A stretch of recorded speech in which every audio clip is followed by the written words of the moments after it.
ने पाकिस्तान को कहा है कि आप 30 डेज के अंदर अंदर हमारे $2 बिलियन जो है वो फौरी तौर पर वापस कर दें। जी हाँ, इन्होंने लंबा अरसा मांगा था, उन्होंने सिर्फ 1 महीने का वक्त दिया है। और ये कोई अंदर की खबर नहीं है, ये पाकिस्तान की वजारत खारजा कह रही है। ये कर्जा लिया था जिस पर अब वो हमसे 6.5% सूद ले रहे हैं। यहाँ पे $2 बिलियन के ऊपर 130 मिलियन का जनाब सूद ये अदा कर रहे हैं। और शहबाज शरीफ कहता है कि हाँ भाई हम क्या करें, हमें जाके मांगना पड़ता है, मिन्नत तरला करना पड़ता है। तो यूएई ने इनको सिर्फ 1 महीने की मोहलत दी है, 1 महीने की तौसीह दी है कि 1 महीने के बाद पैसे वापस दे दो। ऐसा लगता है कि पाकिस्तान की हुकूमत से फिर कोई काम करवाया जाएगा या ख्वाहिशात का इजहार किया जाएगा, पता नहीं हम क्या बेचेंगे क्या देंगे। इनको कहा जा रहा है कि मजीद कर्जे को रोल ओवर अगर सिर्फ चाहिए 30 दिन मजीद का या साल मजीद का, तो अपनी फौज भेजो और हमास को मारो वहां पे जाके, ये ड्रामे मत करो। तो अब आपको समझ आया कि क्यों हमारे हुक्मरान भागे भागे जाते हैं, क्यों टिकटॉकर हाथ पे हाथ रखती है अबू धाबी के हुक्मरान को, ऐसे मसलती है। आप समझ आई? माशाल्लाह हमारी फॉरेन पॉलिसी की बहुत ही ग्रां कदर जो खिदमात हाफिज साहब अंजाम दे रहे हैं।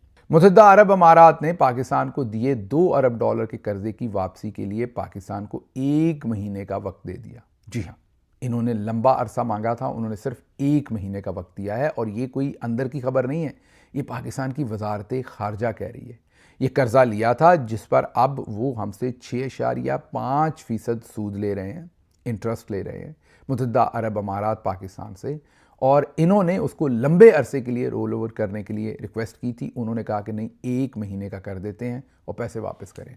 ये सूरत हाल है इनकी। मैं मांगने नहीं आया था, लेकिन मजबूरी है। ये जो अर्दली रखा हुआ है इनका, अब ज़ाहिर है पिछले दिनों बता भी रहे थे कि ये जब हम मांगने जाते हैं तो फिर लोगों की बातें भी माननी पड़ती हैं, लोगों के जो रिक्वायरमेंट्स होती हैं वो भी हमें पूरी करनी पड़ती हैं। ये एक्सप्रेस ट्रिब्यून ने भी ये रिपोर्ट किया है, शहबाज राणा साहब ने, और ये पाकिस्तान का जो फॉरेन ऑफिस है वो भी ये बता रहा है कि उन्होंने भी ये डिक्लेयर किया है कि ये 1 ही महीने का अरेंजमेंट है, इसके बाद देखा जाएगा कि क्या होता है। यूएई ने पाकिस्तान पर ऐसा लगता है कि दबाव बनाना शुरू किया है। पाकिस्तान को थोड़ी मेहनत करनी पड़ेगी। पाकिस्तान का जो कौमी खजाना है ना, उसमें $3 अरब यूएई के पड़े हुए थे, दुबई के।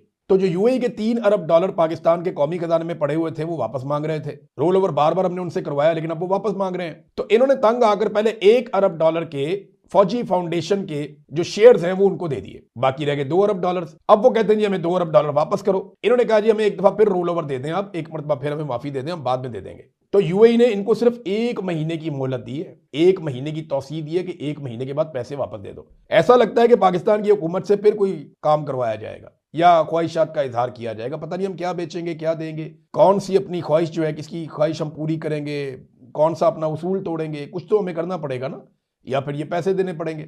लेकिन पाकिस्तान ने दरखास्त की है जनाब कि 1 साल का हमें मजीद टाइम दे दिया जाए। अब एक तरफ यूएई पैसे मांग रहा है और पाकिस्तान कहते हैं जनाब देते हैं पैसे। दूसरी तरफ वाली जरा कहानी आप देखें कि नैब का डीजी कहता है कि 2025 में हमने $22 अरब रिकवर किए हैं। भाई $22 अरब आपने 2025 में अगर रिकवर किए हैं, वो गए कहां पे? कौमी खजाने में तो नहीं आए। कौमी खजाने में तो जो पैसा पड़ा हुआ है उसमें से $12 अरब दोस्त ममालिक के हैं, कोई $3.5 अरब हमारे अपने। तो वो जो $22 अरब आपने रिकवर किए वो किस खजाने में गए, किसके पास गए, किसकी जेब में गए, किसके पास है वो? उन $22 अरब में से $2 अरब आप दे दें यूएई को वापस, आपको तो फर्क ही कोई नहीं पड़ना चाहिए, आपने तो $22 अरब रिकवर कर लिए। तो ये झूठ चुताली हुकूमत चल रही है, हर बात में झूठ बोलते जाएंगे बोलते जाएंगे। भाई आप आदादो शुमार दिखाएं ना, हमें पैसे कहां पे आए। यहां पे ये डिले मुंह के साथ कह देते हैं जनाब हमने $22 अरब रिकवर कर लिया, $2 अरब, $1 अरब के लिए आपका वजीर आजम जो है वो पंबीरी बना हुआ है पूरी दुनिया के अंदर, चिंची रिक्शे की तरह एयरपोर्ट का तैयारा चल रहा है, कोई आपको $1 अरब नहीं दे रहा। रोल ओवर करवाने के लिए आप तरले मिनते कर रहे हैं, $22 अरब आपने रिकवर किया, वापस करें आप। तो ये झूठ बोलते हैं। और मुत्तहिदा अरब अमारात वैसे 1 साल का रोल ओवर दे देता था, सऊदीया भी दे देता था, चाइना भी दे देता है, लेकिन अब की बार उन्होंने कहा कि सिर्फ 30 दिन है मेरी जान, और 3% सूद वो पहले ले रहे थे, जिसको बढ़ा के उन्होंने डबल भी नहीं, डबल से ज्यादा 6.5%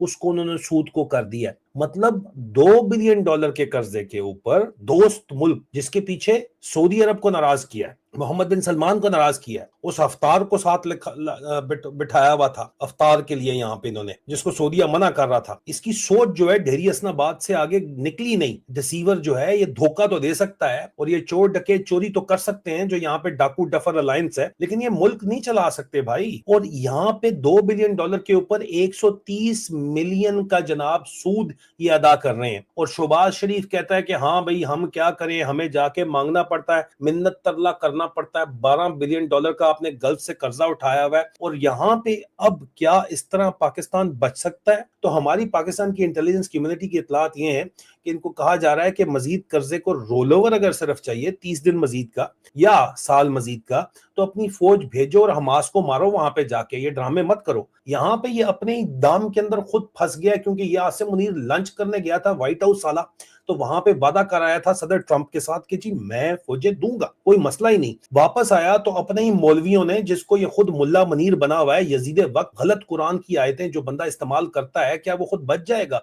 ये मुल्ला मिलिट्री अलायंस जो चला रहा है, मुल्ला मनीर और 7 जर्नैलों को मिलिट्री को मिला के, जिन मुल्लों को साथ मिलाया है वो मुल्ले नहीं मानते, और मुल्ले तो बाद में मानेंगे, अपनी फौज नहीं मानती कि भाई हम नहीं जाते वहां पे हमास को मारने के लिए, इसराइल की नौकरी करने के लिए, लेकिन डंडा आ रहा है पीछे से कि जनाब अगर नहीं जाओगे, और वो भी $2 बिलियन। यार क्या होता है कौमों के लिए $2 बिलियन?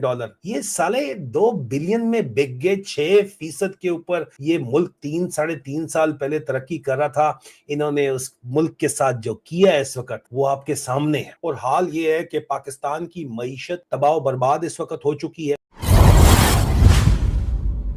दोस्तों, आज की खबर सिर्फ एक देश तक सीमित नहीं है, बल्कि इसका असर पूरी अंतरराष्ट्रीय राजनीति और अर्थव्यवस्था पर देखने को मिल सकता है।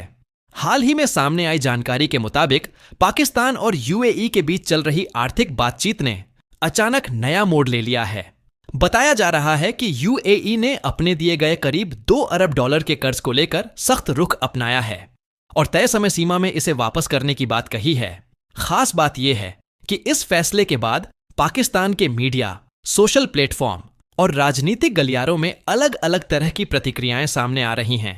कोई इसे दबाव की राजनीति बता रहा है, तो कोई इसे पहले से तय शर्तों का नतीजा मान रहा है। आर्थिक विशेषज्ञों का कहना है कि अगर ऐसे हालात बनते हैं तो पाकिस्तान की पहले से चुनौतीपूर्ण आर्थिक स्थिति पर और असर पड़ सकता है।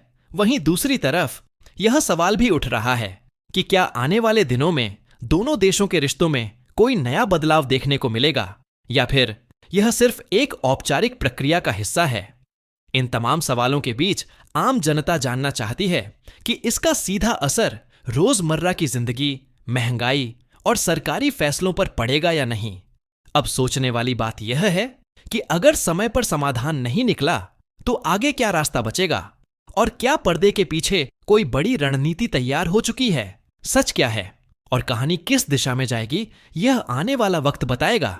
लेकिन इतना तय है कि यह मामला सिर्फ आंकड़ों तक सीमित नहीं रहने वाला। अगर आपको ऐसे ही विश्लेषण और ताज़ा अपडेट पसंद आते हैं तो वीडियो को लाइक करें, अपने दोस्तों के साथ शेयर करें और चैनल को सब्सक्राइब करना बिल्कुल न भूलें, ताकि कोई भी अहम खबर आपसे छूट न जाए।